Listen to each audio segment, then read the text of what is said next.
में लिखे इस कबीर को महंत अमित आचार्य जी और ये आर्य समाजी प्रवक्ता सच्चिदानंद जी महाराज कवि कह रहे हैं, लेकिन राघव आचार्य जी महाराज का कहना है कि ये कवि नहीं कबीर है, यानी राघव आचार्य जी महाराज संत रामपाल जी महाराज की इस बात से सहमत हैं कि ये कवि नहीं कबीर ही है। उनका कहना है कि ये कबीर काशी वाला कबीर नहीं है। ये कबीर काशी वाला कबीर है या नहीं, ये हम आपको आगे बताएंगे। पहले राघव आचार्य जी महाराज की ये वीडियो देख लेते हैं। जिस मूर्ख को कवि ही के विसर्ग को व्याकरण से र हो जाता है तो कबीर शब्द होता है। कबीर मनीषी ये पर्याय है। पुण्यात्माओं, ये दयानंद के चेले कहते हैं रामपाल ने ना तो संस्कृत आती ना वो विशुद्ध रूप से उच्चारण कर पाता। अरे भले आदमियों, जैसे कोई बालक है, छोटा सा बच्चा तोतला बोलता हो तो माँ उसकी सारी भाषा समझती है। भी केम चाव है, दूध मांगे है, रोटी मांगे है, रोटी कहेगा तो भी माँ समझ जाएगी रोटी मांगे है। दूध दू करेगा तो भी समझ जाएगी दूध मांगे है। तो नो समझ लो, दास उस परमात्मा का बालक है और मेरा परमात्मा मेरी सारी भाषा समझता है। और इन आचार्यों ने और इन विद्वानों ने, दयानंद के चेल्या ने सारी उम्र खोदी गछामी गछामी करता ने। और ये दयानंद के चेले नो कहे रामपाल ने वैदिक रीति से वेद नहीं पढ़े। ये दयानंद ने तुमने पढ़ रखे वेद काट दी टाट, ज्ञान भर दिया, कख भी नहीं पता इन लोगों को। और सबसे बड़ी खुशी तो ये मनानी चाहिए, इनको कुछ अकल आनी चाहिए जो विरोध कर रहे हैं दास का, कि ये कहते हैं रामपाल ने संस्कृत नहीं आती और ये सारे ग्रंथ खोल के दर दिए। तो यही दिमाग से काम ले लो, हु इज रामपाल। दर्शकों, ये है ऋग्वेद मंडल नंबर 9 के सूक्त 86 का मंत्र नंबर 26, जिस पर इन महंतों और आचार्यों ने विरोध जताया है।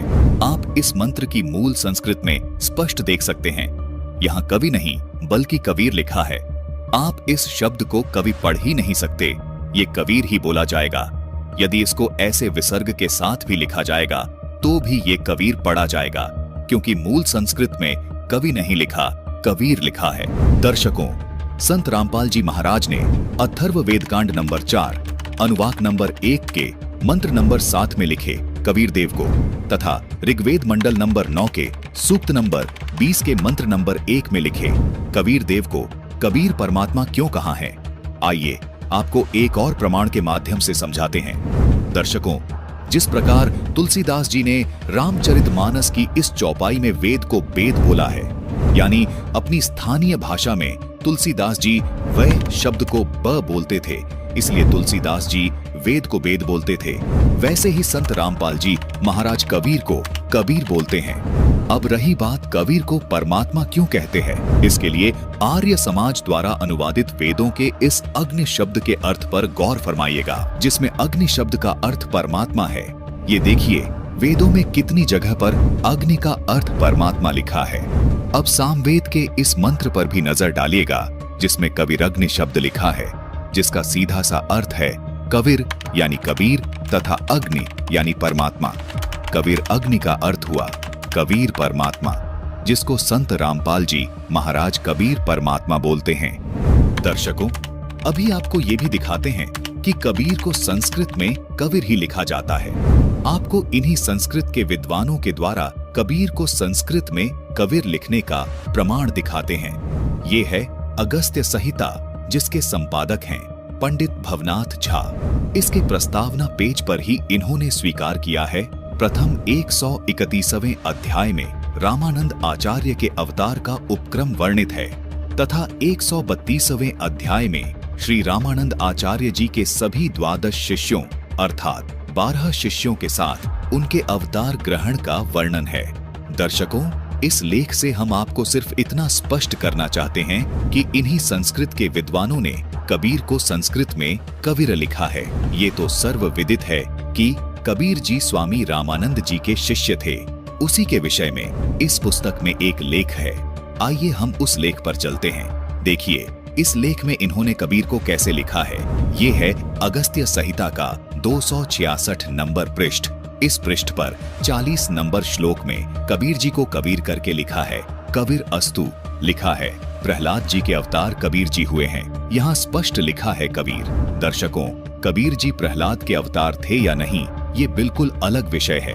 हम यहाँ सिर्फ आपको ये स्पष्ट करना चाहते हैं कि जिस कबीर को ये तमाम धर्मगुरु व ब्राह्मण वेदों में कबीर मानने से इनकार करते हैं, उसी कबीर को ये ब्राह्मण स्वयं संस्कृत में कबीर लिखते हैं। अब आप ही विचार कीजिए, अगर संत रामपाल जी महाराज वेदों में लिखे कबीर को कबीर परमात्मा बोलते हैं तो क्या गलत बोलते हैं, जबकि उन्होंने कबीर साहिब जी के परमात्मा होने के सैकड़ों प्रमाण दिए हैं। आइए आपको पंडित सुदर्शन जी द्वारा किए गए इस श्लोक का अनुवाद भी दिखाते हैं।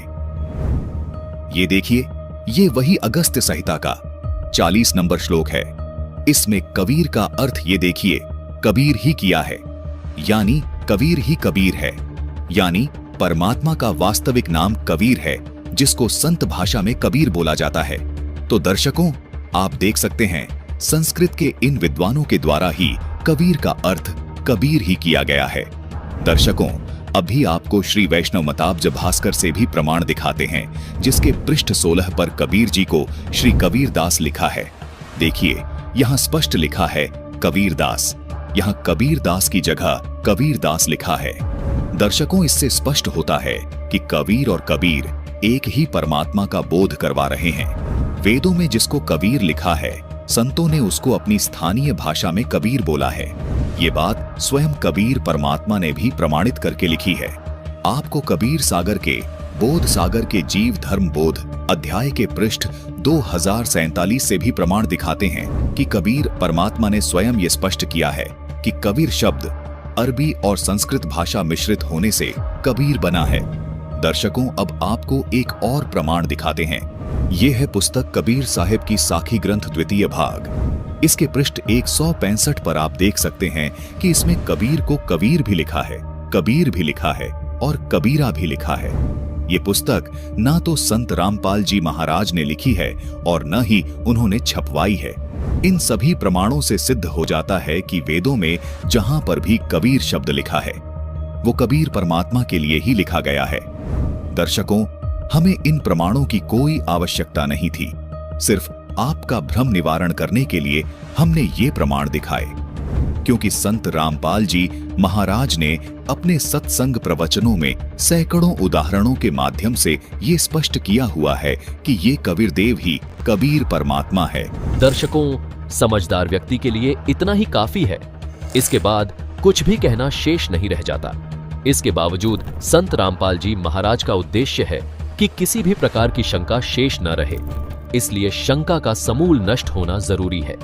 संत रामपाल जी महाराज के आध्यात्मिक ज्ञान के आधार पर आपको ढेरों प्रमाण देकर स्पष्ट किया जाएगा कि कवि अर्थात कबीर ही काशी वाला कबीर परमात्मा है। इससे आपको स्पष्ट हो जाएगा कि भ्रम कौन फैला रहा है। दर्शकों, तत्व ज्ञानहीनता का ये जीता जागता उदाहरण है कि इन डिग्री होल्डर विद्वानों ने कहीं पर कबीर का अर्थ बुद्धिमान कर दिया है और कहीं पर कबीर का अर्थ सर्वज्ञ कर दिया है। मतलब अनुवाद करते समय परमात्मा का नाम कबीर न लिखकर उसके गुणों को लिख दिया है। कबीर परमात्मा का गुण है कि वो बुद्धिमान भी है और सर्वज्ञ भी है, लेकिन आप यहाँ कबीर का अर्थ सर्वज्ञ या बुद्धिमान नहीं कर सकते। ऐसा करेंगे तो ये दुनिया कभी परमात्मा का नाम जान ही नहीं पाएगी कि उस परमात्मा का नाम कबीर देव है। इन धर्म गुरुओं की अज्ञानता को इस सच्ची घटना के माध्यम से समझते हैं। हरियाणा राज्य के झज्जर जिले के गांव छुड़ानी में एक प्रसिद्ध संत गरीबदास जी महाराज हुए हैं। उनके ग्रंथ को अंग्रेजी में ट्रांसलेट करने के लिए एक व्यक्ति को कहा गया। वो व्यक्ति गरीबदास जी से परिचित नहीं था। उसे बस संत गरीबदास जी के ग्रंथ को अंग्रेजी में लिखने का कार्य सौंपा गया। व्यक्ति गरीबदास जी से परिचित नहीं था, इसलिए उस ज्ञानी व्यक्ति ने गरीबदास जी को हर जगह पुअर सर्वेंट लिख दिया। यानी उस ज्ञानी व्यक्ति को इतना ज्ञान नहीं था कि गरीबदास किसी व्यक्ति का नाम है। उसने उस गरीबदास शब्द का मीनिंग पुअर सर्वेंट निकालकर पूरे ग्रंथ का ही नाश कर दिया।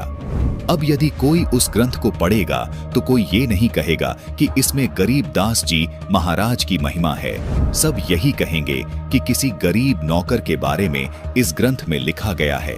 ठीक इसी प्रकार हमारे ज्ञानी अनुवादकों ने कबीर का अर्थ सर्वज्ञ या बुद्धिमान आदि कर दिया है, जबकि गरीबदास जी की तरह ही कबीर भी एक नाम है। जिस प्रकार गरीबदास जी के नाम का मीनिंग निकालकर उस ज्ञानी व्यक्ति ने गरीबदास का अर्थ पुअर सर्वेंट कर दिया, ठीक इसी प्रकार कबीर का मीनिंग निकालकर इन डिग्री होल्डर विद्वानों ने सर्वज्ञ तथा बुद्धिमान कर दिया।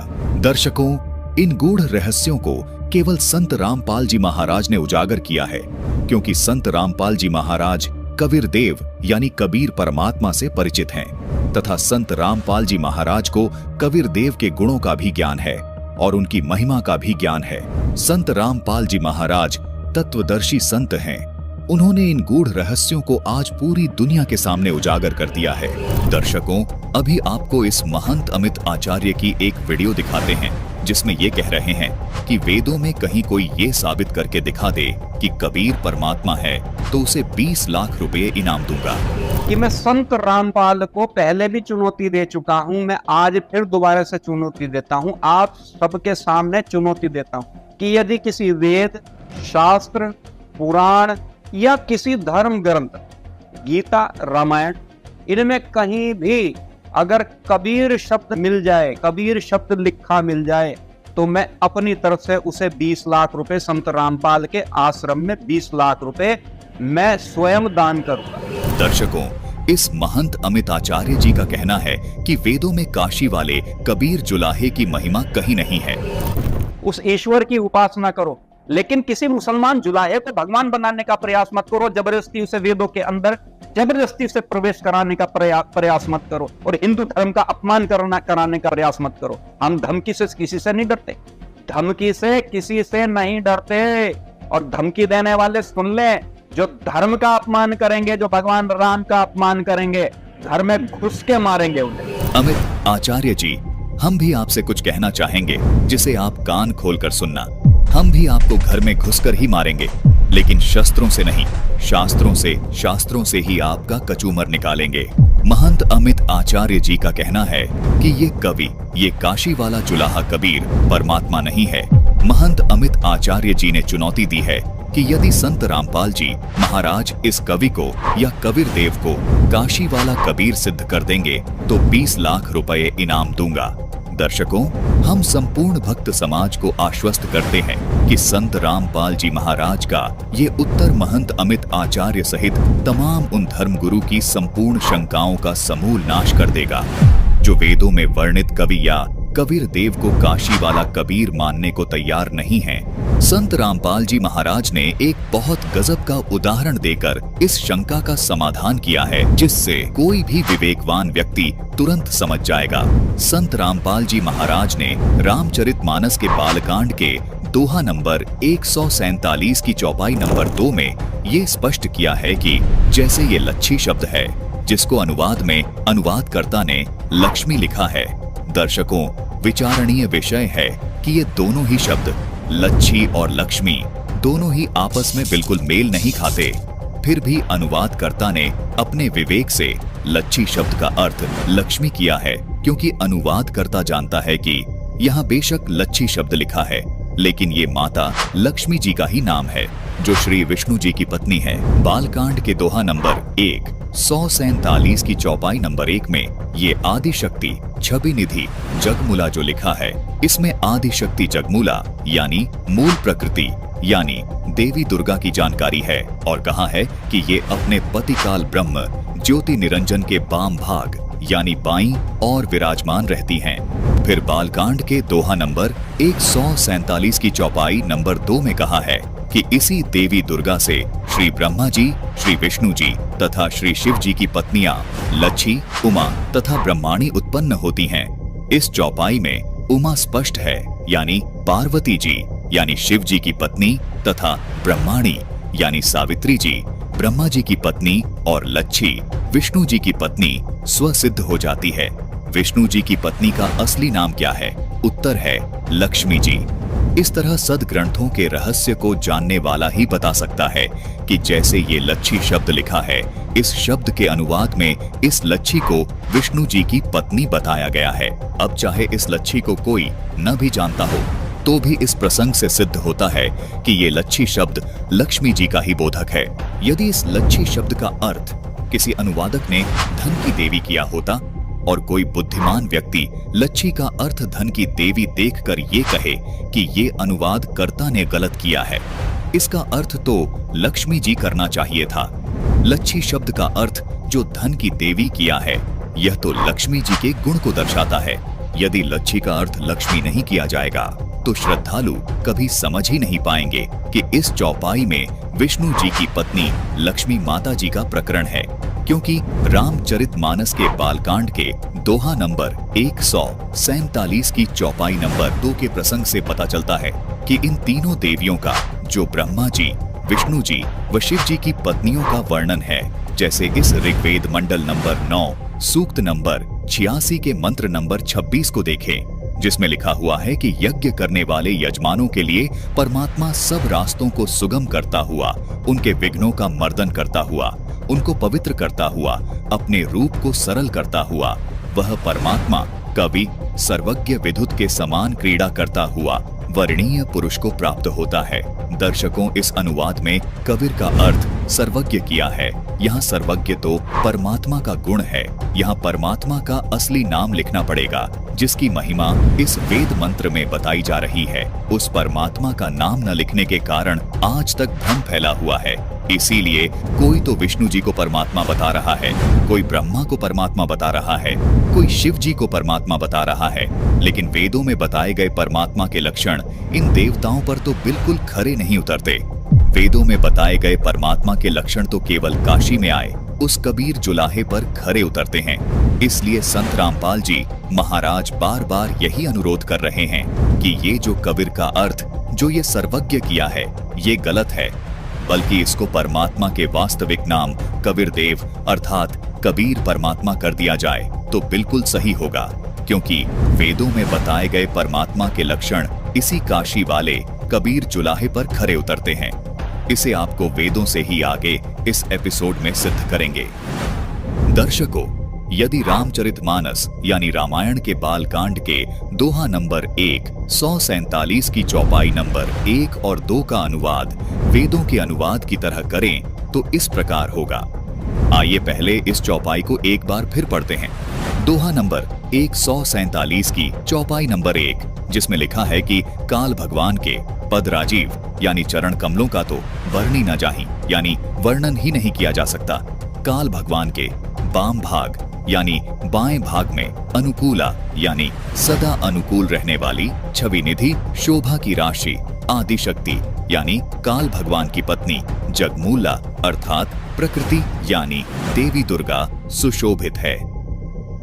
अब चौपाई नंबर 2 को पढ़ते हैं, जिसमें लिखा है जासु अंश यानी जिस देवी दुर्गा के अंश से गुण खानी यानी गुणों की खान अगणित यानी अनेकों लच्छे विष्णु जी की पत्नी लक्ष्मी, उमा शिव जी की पत्नी पार्वती, ब्रह्माणी ब्रह्मा जी की पत्नी सावित्री यानी त्रिदेवों की पत्नियां उपजेही उत्पन्न होती है, तथा जासु जिनकी भ्रिकुटी विलास यानी भोह के इशारे से जग होई यानी जगत की रचना होती है, वह देवी दुर्गा काल ब्रह्म के बाएं भाग में ऐसे बैठी दिखाई देती है जैसे राम यानी बकरे के बाम भाग यानी बाएं भाग में सीता खूड़ यानी हल के चलने से बनी रेखा दिशे दिखाई देती है।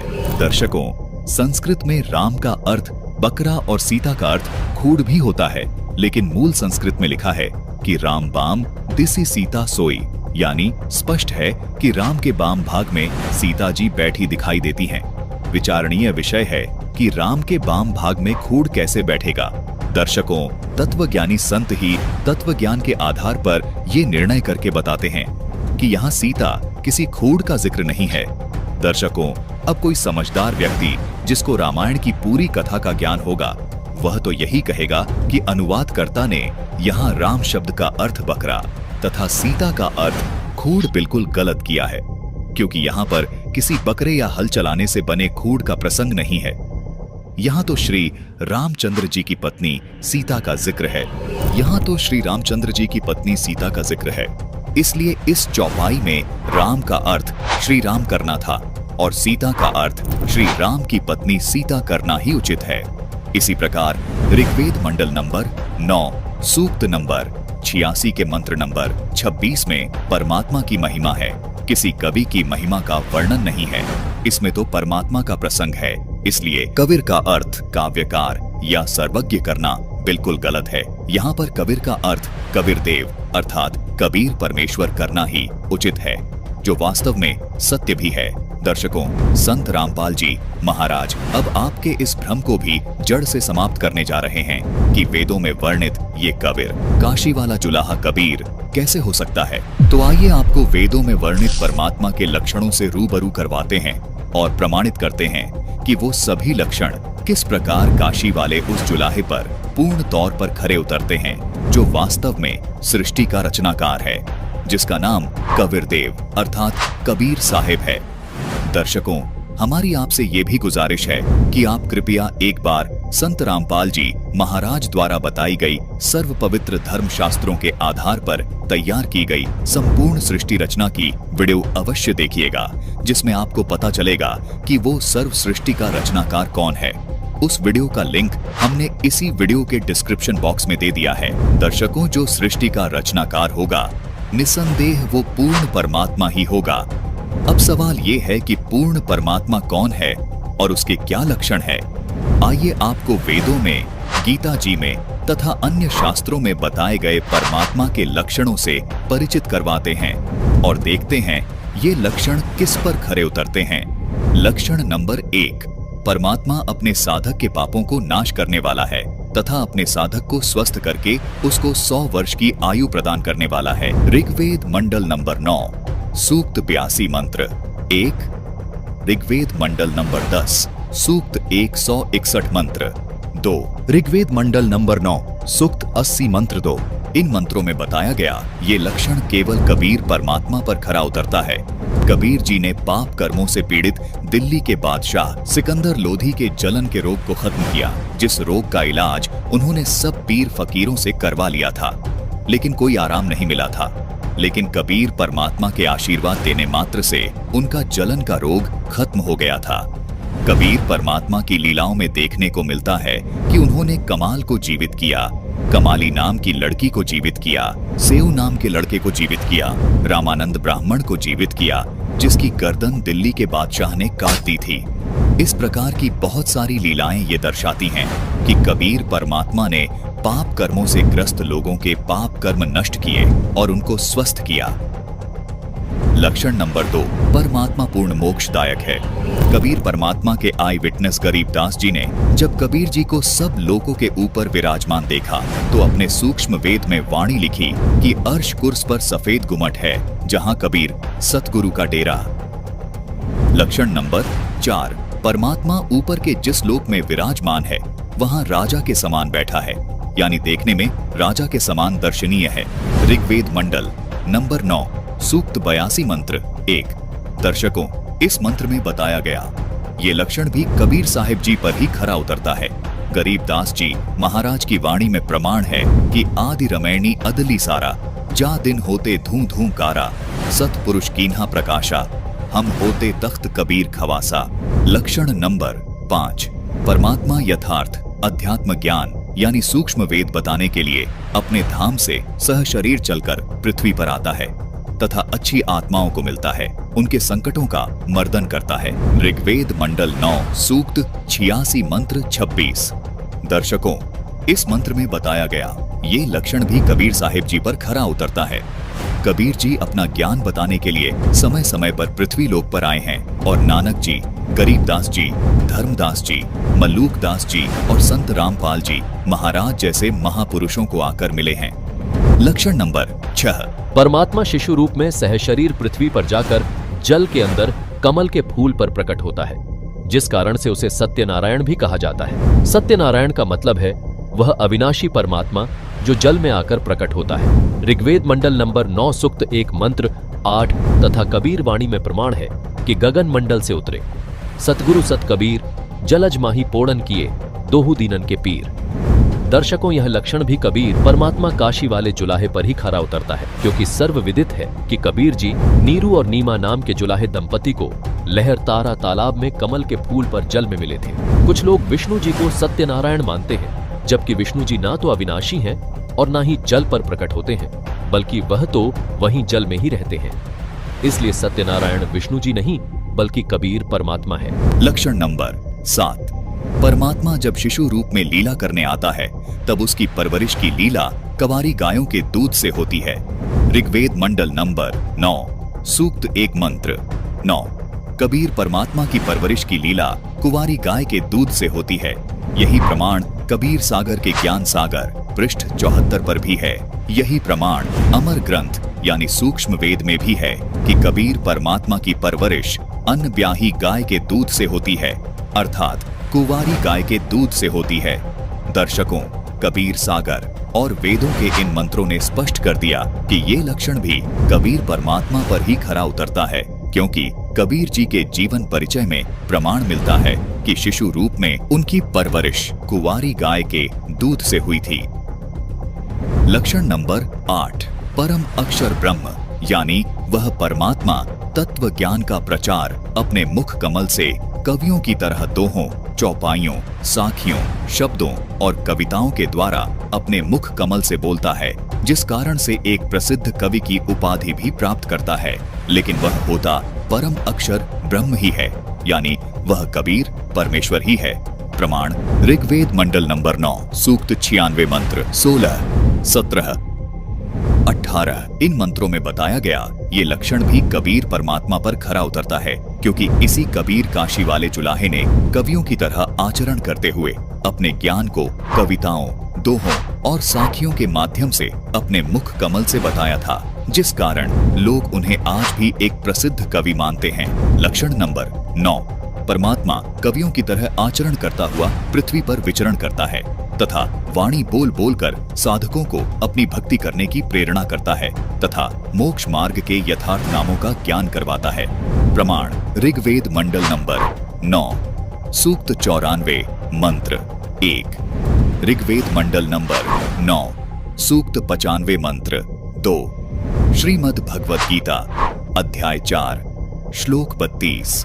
ये लक्षण भी कबीर परमात्मा पर ही खरा उतरता है, क्योंकि सभी जानते हैं कि कबीर जी ने अपना संपूर्ण ज्ञान कवियों की तरह कबीर वाणी में घूम घूम कर भक्त समाज को बताया था तथा अपनी वाणियों के माध्यम से यथार्थ नामों को उजागर किया था।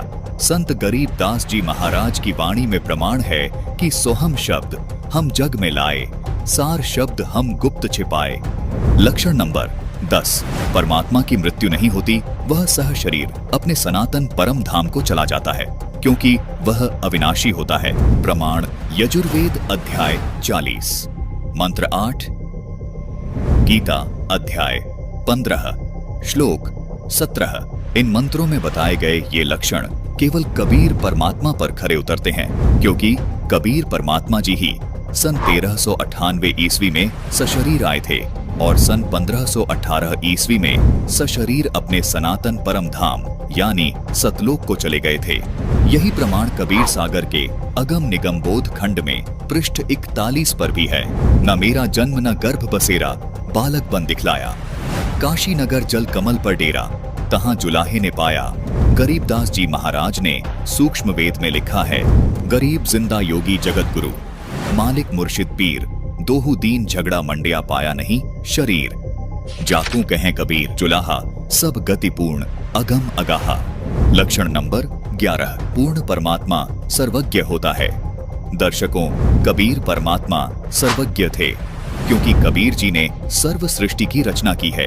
इसीलिए उन्होंने संपूर्ण सृष्टि की उत्पत्ति की जानकारी बहुत विस्तार के साथ अपनी कबीर वाणी में कबीर सागर नामक ग्रंथ में लिपिबद्ध करवा रखी है। इससे हम कह सकते हैं कि कबीर जी सर्वज्ञ हैं, वो सब कुछ जानते हैं। उन्होंने सभी धर्म ग्रंथों के गूढ़ रहस्यों को अपनी कबीर वाणी में बताया है तथा भूत भविष्य वर्तमान में घटने वाली घटनाओं को अपनी कबीर वाणी में बहुत विस्तार से बताया है। कबीर परमात्मा ने आज से 600 वर्ष पहले ही कबीर सागर के बोध सागर के ज्ञान बोध अध्याय के पृष्ठ 22 पर बता दिया था कि 3 पुत्र अष्टांगी जाए, ब्रह्मा विष्णु शिव नाम धराए। अर्थात ब्रह्मा विष्णु महेश की माता देवी दुर्गा है।